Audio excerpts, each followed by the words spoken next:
Welcome to the third week of Lent, and as we find ourselves beginning a conversation today, let's just begin with where we are in this third week of Lent.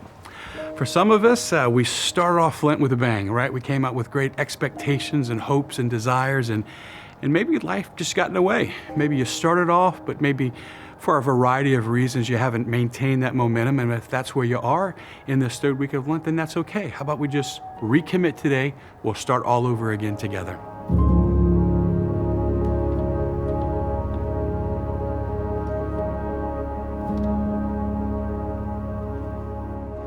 For some of us, maybe you have been diligent about your spiritual exercise, but it's the comparisons that are influencing you now. And as we pause just for a second in conversation, let's talk about those comparisons, right? It's easy for us to either compare this Lent to other Lents that we've experienced in the past, or perhaps we compare what we are experiencing in our life this Lent to what we think other people are experiencing in their life, right?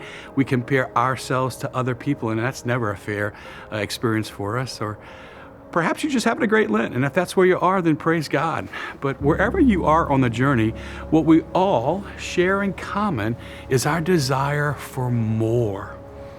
And if we pay attention to our hearts this Lent, we will discover that we all want more.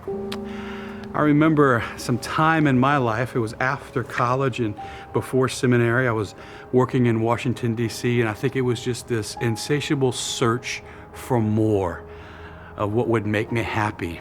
I would spend a lot of time in the National Shrine for the Immaculate Conception there and just reflect upon my life. And I remember thinking that once I got a job, and that job that I had, it would make me happy.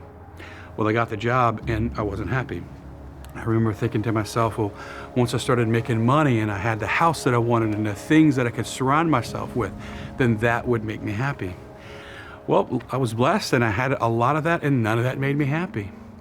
And then I said to myself, well, maybe if I found the right woman and I could find someone to marry and share my life with, well, then that would make me happy. And I found someone who I thought would fulfill that dream in my heart, and that didn't work out, and that wasn't going to be the way that God would make me happy. And I realized that there was no one person on this earth or any one thing on this earth that could fulfill every desire in my heart.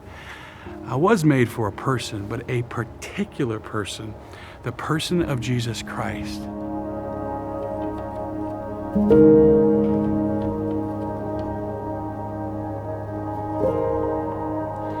There was a person that made me, a person that designed me, and it's that person, God, that I was made for. This third week of Lent, we also meet another person, the Samaritan woman at the well, who has the same story that I had, and the beauty of Jesus intentionally pursuing her. What we find in the story from the gospel in the third week of Lent is that Jesus knows exactly what he's doing when he is pursuing the woman at the well. He knows exactly why he's going there, because he wants to find someone who doesn't want to be found. He knows exactly what's going to happen when he finds her, right? He's going to find a sinner, someone who was at the well at noon for a reason. And he knows exactly what he wants to do with her, right? He wants to liberate her and free her. And I love the part of the gospel when Jesus says, I thirst.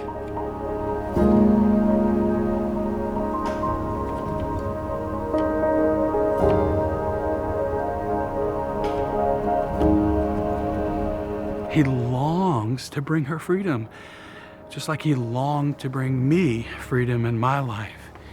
Jesus thirsts for us, and he created us with a thirst in our hearts.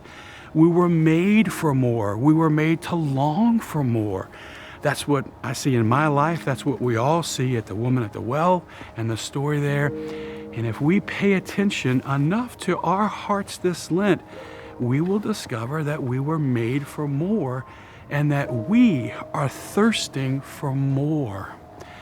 So my encouragement to you at this stage of Lent is to pay attention, to slow down, and to let the Lord take you deep within your heart to ask yourself, what do you really want in life?